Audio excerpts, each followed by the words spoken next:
Hello, everyone. Thanks for tuning into the webinar. I get to share a little bit about my breastfeeding journey tonight. So I'm going to start out with a little disclaimer.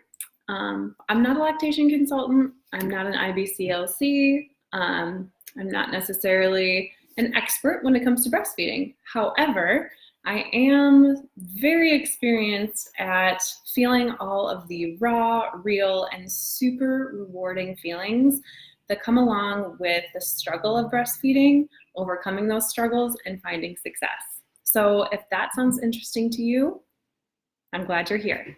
So it's really interesting for me to look back at my whole breastfeeding journey. My baby is 5 months old now, so we've been at it for almost half of a year, which is really wild to think about. And I wanted to show you something. This made me super emotional to look back on. So this is our log of from like day 2 when we started breastfeeding of what time we had him at the breast, whether or not he latched, how long he latched for, which side, and we just kind of made notes along as we went. So I'll start out with a little story. So breastfeeding was not easy for me from the beginning.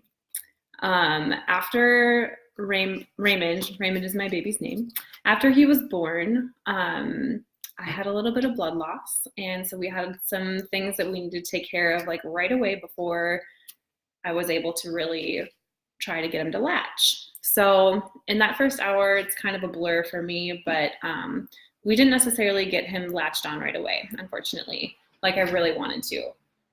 So afterwards, we did try, and he was a super sleepy baby, and so there was challenges there. We learned that he wasn't really getting a good latch, and he would just fall asleep right away because he was tired.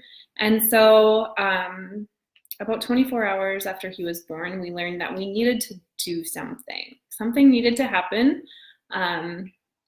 He needed to get food, and we needed to figure out how we were going to get that to him. I knew early on that breastfeeding was very important to me. So that's something that you need to take into consideration. If you're a new mom, if you're an expecting mom, think about what it means to you. Is it important for you to be able to breastfeed exclusively? Or are you wanting to be able to exclusively pump? Or are you going to be a feeding formula? Decide what matters to you. I assume if you're tuning into this webinar, thank you all for joining, by the way, that you are interested in breastfeeding your baby. So here I have all of the different times that we tried to feed the baby and how it went. So on 8/16, the second day that he was here, we were feeding him droplets of colostrum on our fingertip. We were having a really hard time getting him to latch, and so I would pump and get some colostrum on my fingertip, and then we would finger feed it to him. That was a struggle. It was really hard. It was super emotional, and I cannot even tell you the amount of like stress and panic and worry and concern you feel as a new mom in general, but then pile on top of that the fact that feeding them is hard. You need to get this food into their body because that's how they're going to survive, and it's hard to do that on those very first days. So your hormones are going to be crazy to start out with, and then if you don't get a good latch right off the bat, it's stressful. And so that's where a lot of people will turn to doing things like, oh, I'm just going to exclusively pump, because that way I know exactly how much is going into my baby, and I know exactly what they're getting, and it's easier. It's just easier, so I'm just going to do that. Trust me, I almost went down that path probably 10 times in the first 3 days. Thank God for my husband. He was very supportive and really strong. He said, babe, I know, he calls me babe, that it's really important for you to breastfeed, and so keep trying, like we're gonna get this. And I'm so grateful that he did that. So okay, that's my story early on. I'm going to tell you a lot more as we go into this. These are just a few of the lessons that I've learned in the many late nights Googling, all the time that I've spent talking to my midwives our postpartum doula, and really amazing tips from friends and other loved ones. So the first thing I want to share with you, tip numero uno, breastfeeding is a form of parenting. I didn't really understand this at the beginning. I had no idea what that meant, but it has become very apparent to me that breastfeeding is not just about food. Breastfeeding is comfort for your baby. So for 10 months almost, your baby spends in your womb and they're warm and they're nourished, and anything they could ever possibly want is there for them. They don't feel hunger, they don't feel cold. So it's not just about feeding them, it's also comfort. And that is the most amazing feeling, to be able to comfort your child. And so in these past 5 months, anytime that Raymond has been fussy, if he's been tired, if he's been hungry, the answer is all the same. Nurse him, because it calms them, it soothes them, it connects them back to you. It is the only way that they really have to connect with you, similar to the way that they were connected by the umbilical cord. That is how they connect with you on the outside, and it's really amazing. So, yeah, breastfeeding is a form of parenting. So as we go through this next year, I'm actually hoping to breastfeed for well over a year. But that's kind of been our go-to, is to just nurse him when he needs it, and it works. And I know a lot of people will say like, oh, isn't that building a bad habit? Or what about the other people in your life that can't take care of them? We have not had any issues with that. So babies are really smart and super intuitive. So Ray knows if he's with my dad, I'm not going to get nursed because I'm with dad. Mom's not here. So he has other ways of being calmed and being comforted and cared for with dad. And it works great for him. Same with grandmas. Both of his grandmas take care of him, and they do a really great job of finding their own way to comfort and care for him. So breastfeeding is a form of parenting. My second tip is to find support ASAP. If you are currently pregnant, or if you're planning to get pregnant, find out who your local lactation consultants, your IBCLCs, postpartum doulas. I did not know that there was such a thing as a postpartum doula. I knew that there were birth doulas and pregnancy doulas, but I did not know that there were doulas that are specifically specializing in postpartum. And let me tell you, they're amazing. Get one. And I would suggest finding these people and scheduling appointments with them for after baby comes, before baby comes, if that makes sense. So once baby's here, it's going to be a lot to even think about trying to schedule an appointment. So do it beforehand. Take advantage, even if things are going well. You'll get confirmation, hey, you're doing great. Keep doing what you're doing. Or maybe they'll have some little tidbits. Or if you're struggling, you're going to be so grateful that you already scheduled in that support into your schedule. So find your people, schedule an appointment with them for once baby is here. Other support can come from chiropractors. Cranial sacral therapists are amazing. I have an awesome sister-in-law. I have two awesome sister-in-laws, and they both gave me really amazing tips for breastfeeding. Some of those I will be sharing with you as we go on. And I honestly will say that without the support system that we had, breastfeeding probably wouldn't be happening for us, and our story would be way different. My midwife, postpartum doula, literally changed the entire course of our baby and our parenting and our whole journey. So find those people and let them help you, because that's what they're there for. Okay, my third tip is nursing to sleep. And this is a little bit of a controversial topic. A lot of people will tell you that letting your baby nurse to sleep is a bad habit, and unpopular opinion over here, I disagree 100%. Nursing your baby to sleep is your superpower, moms. It is a gift that has been given to you. If you can breastfeed your baby, you can nurse your baby to sleep. Let me tell you how much easier that makes nap times and bedtimes.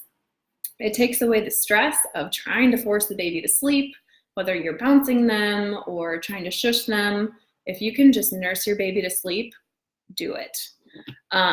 For me, in the very early days, Raymond was really sleepy. So I actually had to keep him awake when I was feeding him. And so it was really important for us to know, like, okay, has he gotten enough? Is it okay for him to fall asleep? And so we were very vigilant about that. But now that he's a little bit older and we know that he's efficient at nursing, he's doing a good job, we will let him fall asleep at the breast. And that's how we get some of his best naps. So yes, I do that all the time. It eliminates a lot of stress, and he is very, very happy. It's biologically normal for women to breastfeed their babies and let them fall asleep at the breast. There's a reason why it happens so frequently, and there's a reason why it's so easy, and it's because it's natural. So there are two things, however, that you have to master when you nurse your baby to sleep consistently.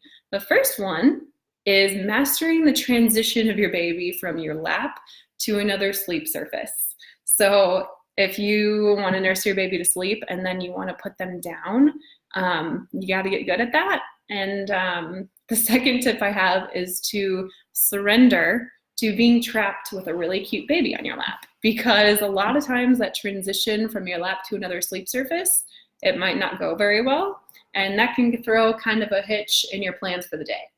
So the past 5 months, I've gotten really good at just loving that, because it's not going to last forever. So enjoy it while it lasts. Okay, so that's my third tip. Moving on to tip number 4. This is really important. So baby position when you're feeding. So when I started breastfeeding, baby was given to me and I was like, okay, yeah, so I know that breast needs to go into the mouth. So I just kind of like plopped him on and tried to, and it didn't work. I was like, wow, okay, this is actually a lot harder than I thought. So my midwives were like, okay, let's help you. So what they helped me do was line up baby's hips, shoulders, and their head. So they're turned towards you completely. Their whole body is facing you. And that's going to be the most natural way for them to breastfeed. And it's super important, because if you imagine taking a big sip of water, so, all right, turn your head 90 degrees, take a huge sip of water, and swallow. It's a little awkward. Like you kind of feel like you have something in your throat that you're trying to swallow. So if you constantly have baby's head turned towards the breast and you're trying to feed them that way, it's not the most efficient way for them to feed. So make sure that they're all lined up. And then once you get good at that, then try to master baby's arms being wrapped around the breast. So you want one arm under, one arm over, so they're kind of giving it a hug. That's going to be the best way for them to latch on. So yeah, once you get good at that, you'll feel amazing. In the very beginning, you will probably feel like you need an extra hand to get it to work. So that's where you bring in your partner and have them assist you with positioning baby and getting everything all situated. So if you're having issues with this, like if your baby doesn't like to nurse on one side or the other, or if they're just having a really hard time latching, or if you're noticing that they're struggling in any way with breastfeeding, this is where body work comes in. So this is where your chiropractors and your craniosacral therapist comes in. So birth is hard on the body. It's hard on mom's body and it's hard on baby's body. So their little tiny bodies have been, all those contractions were pushing down on their body, and they were shoved through the birth canal. That's really stressful on their head and neck. So it's totally understandable why they would have a hard time with that in their neck right away when they're born. So if your baby is struggling in any way, or seems like they just are stiff and don't like moving in certain directions, get that baby checked ASAP. It makes a huge difference. I'm a chiropractor myself, so obviously I adjusted my baby, but it was really important for me to have Dr. Monica, my business partner here at Revival, adjust my baby as well, because different set of eyes and she's not his mom, and it makes it a little bit easier. Also, craniosacral therapy. works wonders. So we had that on top of chiropractic, and that was what really sent us on the path to success. Okay, so baby position, getting your baby checked if they can't do what you want them to do. All right, next tip number 5 is your position. So you are going to be in love with your baby, and you're going to want to look at them all the time, and you're going to want to nurse them, and you're going to want them to be in the perfect position. So you're going to be like this constantly. And your feet, so if I'm 5'5", and so sitting on our couch, in order to get my baby up to the right spot, I had to have my feet, like I had to have all my weight on my tippy toes. And so I was having a lot of cramping in my calves because of this. So, okay, a couple of tips. Have all kinds of pillows, all the pillows. Get all the pillows in your breastfeeding station and have them by you, because you're gonna wanna try this pillow and that pillow and try a pillow here and a pillow there and see what's gonna work for you. You'll find your sweet spot. I have a huge My Pillow and then one of our little throw pillows, and I stack them together so that I have a lot of lumbar support. And then you want to have something to elevate your feet if you're a little bit shorter like I am. So I had one of our couch cushions, just pulled it off the couch and put it on the ground. We have an old couch, it's okay. And now I have a different setup, but you want to find some way to elevate your feet so that you're not constantly contracting your calves, because with how often you're going to be feeding, that's going to hurt. So find a comfortable position and support yourself. Have your partner help you with this as well. Once you get into position, have them just like stack pillows around you so you can get really comfortable. And then this brings on my next point of body work for you as well. So your body is healing from birth. Your body has this crazy concoction of hormones flying around, and now you're trying to warp your body into crazy positions to breastfeed your baby. You need to get adjusted. If I didn't get adjusted when I was breastfeeding, I would be in a world of hurt. My mid-back hurt so bad in those first couple of days that I was getting headaches, and I am not a headache person. I'm a chiropractor, so I shouldn't be hurting. So it was really important for me to be getting my adjustments as well. So, all right, tip number 6. This one is kind of like a 3 tips in one, so bear with me. I'm calling this one the Hamburger, Reflexes, and Deep Lash. Okay, so let's start with a Hamburger. When I Googled this, I got like a lot of mixed reviews. So this is just something that worked for me. Take it or leave it. This is where you hold your breast like this. So thumb on top, rest of your fingers on the bottom, and you want to squeeze it so that it's easier to get into baby's mouth. This worked really well for us, and I don't know, some people hate it. For us, it helped them get a really nice deep latch. That brings me to the next point, which is the rooting reflex. So your baby has all these amazing reflexes built into their body that help them move in all the right ways. One of them is the rooting reflex. So this reflex is on both sides of the mouth and then from the tip of the nose down. So what you can do is once you have your breast ready to go, you take it and swipe on baby's mouth, and they will automatically turn into you. That one worked really well for us, but the one I used even more was this one. So taking the breast and swiping it down, automatically baby's mouth goes like that. They open big and wide, and that's when you want to put the nipple in and have the nipple right towards the top of their mouth. So take advantage of those reflexes. They are built in there for a reason. Okay. Getting a deep latch. You're probably going to hear that phrase a lot of times. What the heck does that mean? I'm going to share a video in the comments after this video is done, after the webinar is done, and it will show you how to get a deep latch. It's, yeah, important. Okay, and the last helpful tool that I used was a nipple shield. Okay, this is another huge, like, oh no, nipple shield, I don't have to use that. And I'll be honest, I hated using it. It felt so unnatural, and I just wanted to be able to naturally feed my baby. Okay, nipple shields work for people like me. So it feels weird for me to be talking about my nipples on the internet, but here we go. So I learned that when I started breastfeeding that I have very flat, small nipples.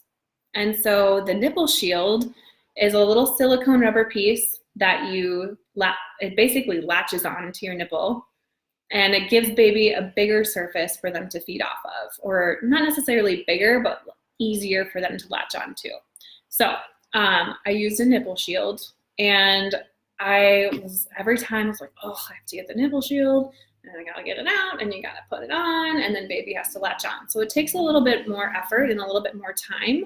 And I was so worried that, like, oh, I'm gonna have to do this forever. No, I learned that you don't, because your body is amazing and it's gonna change. So using the nipple shield actually encouraged my nipples to come out and stay out. And so I was able to watch my body change, and the nipple shield helped that happen. So on our 4-week visit, when we went to see our midwives, Raymond had been adjusted that day, and then he got cranial sacral therapy by our amazing midwife, Kate. And after that, we went home, and it was time to feed him. And I was like, you know what? I'm just going to try latching without the nipple shield. And he latched beautifully. So no nipple shield. It took us about a month. And so the next feeding, like, I'm going to try it again on the other side. I latched him on the other side, and he fed beautifully. So use the tools as long as you need them, and then don't be afraid to try and move away from it. Maybe you need a pump to help your nipples, or to help get everything ready to go. Try that, and then try going without. Always be willing to give it a whirl and just see what happens. So the body work on top of the nipple shield, and the Hamburger, and the Reflexes, and getting a deep latch. Those were all little bits and pieces that I picked up that really made a huge difference for us. Okay, cluster feeding. So cluster feeding is hard, and it has a purpose. So cluster feeding happens early on in the first 3 months, or the 4th trimester, as they call it. And it's basically where baby is just like feeding all the time. And you're probably going to think this in your head yourself. People are probably going to say this to you, but oh my gosh, your baby can't possibly be hungry again, can they? Yes, they can, and they probably are. So cluster feeding has a purpose. So again, think about when baby was in the womb. It was dark, it was warm, it was quiet, and they were constantly fed. There's no such thing as hunger when a baby is in the womb, as long as mom is well fed. Hopefully she is. So when they come out and they're cold and they're like, what's going on? I don't know where I am anymore. It's bright and I'm hungry, and they have to sense that feeling for the very first time. That's where cluster feeding comes from. So they want to be close to you, they want to be warm, and they want to be nourished. And so cluster feeding happens. They'll feed every half hour, or every hour, every 45 minutes for hours and hours at a time. And you just spend all that time feeding your baby on the couch. So here are the benefits of cluster feeding. A, obviously it helps your baby connect with you, and that's amazing. B, it helps your supply. So in those first couple months, your body is really establishing its supply, making sure that it has enough breast milk to supply your unique baby. And then the third thing that it's doing is helping them learn how to breastfeed. So the more and more you feed, the better and better you're going to get. And cluster feeding is helping a lot with that. So it's really tough in the moment when you're doing it. You're going to feel like you don't have a single moment to get up and go to the bathroom, but just remind yourself that cluster feeding does have a purpose. It's not just your baby being super, needy. Okay. Tip number 8 is your body will change. So like I mentioned earlier, when I was using the nipple shield, my body totally changed. So at first, my nipples were not very suitable for breastfeeding. And somebody told me that, and it really kind of broke my heart. Like, ooh, it's going to be kind of tough. She didn't say I couldn't do it, but she did acknowledge that there's something in your body that's making this harder for your baby. And when you're newly postpartum and you have a new baby and you're sleep deprived and emotional, that's kind of hard to hear. But I want you to know that your body will change. So as you go along in your breastfeeding journey, your nipples and your breasts will change and be perfect for your baby. So now, 5 months later, I don't need a nipple shield. My baby doesn't have a hard time latching, and it's easy. But my body had to accommodate and adapt to what my baby needed. It's absolutely amazing how your body works and how your body does that. So know that your body will change to accommodate. Those first few days and those first few weeks are tough, but if you go through this struggle, the benefits on the other side are so worth it. So trust your body. It's going to change and it's going to work even better. Okay. Tip number 9 is to have your supplies ready. So this is a mistake that I learned the hard way. So your pump. Have your pump set up. You should have a good understanding of how to use it. Make sure that you know the different settings and how it works. There are different modes that speeds and so you need to know all these different things about your pump. I unfortunately on the second night, my milk came in and I was struggling with engorgement. I couldn't sleep because it was really uncomfortable. And so I was like, oh, maybe I should pump a little bit so that I can relieve the pressure and then maybe I can get some sleep. Well, I was really tired and it was in the middle of the night and I was very stressed out, and that's not the right time to learn how to use your pump. It was 3 o'clock in the morning and I was on my iPad watching a YouTube video on how to set up my pump. And my husband came out and was like, what are you doing? And I was like, I don't know. So know how to use your pump. Okay, the next supply is a Haka. So this is a silicone breast pump, and it goes on the opposite breast of what you're feeding. So if your baby's on your left breast, you want to put the Haka on the right side, because when you have a milk letdown, it comes out both. So the Haka will catch the letdown on the right side, and it helps you start to build a freezer stash if that's something that you want. It's really awesome for that. Otherwise, if you don't want to build a freezer stash, you can just catch it there and then it doesn't go all over your clothes. So the Haka is amazing. Can't recommend it high enough. Another supply that you want to have ready to go is a hot pack. This is really good when your body is establishing that supply. You'll have some engorgement. You want to have a hot pack on hand. This helps prevent clogs, and preventing clogs will help prevent mastitis. Pillows. Like I mentioned, have all the pillows. So you definitely want a breastfeeding pillow, whether that's a boppy pillow or whatever other breastfeeding pillow. I use a boppy. I don't rave about it. It works. I don't know. A lot of people are super passionate about breastfeeding pillows. So ask around and see what people recommend and see what feels right for you.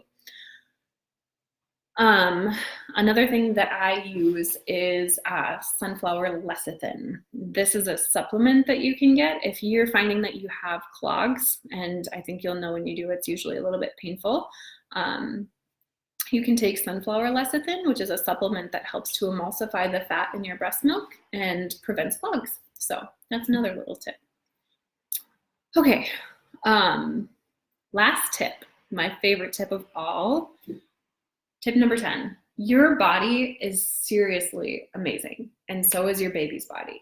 So your body is making exactly as much breast milk as your baby needs.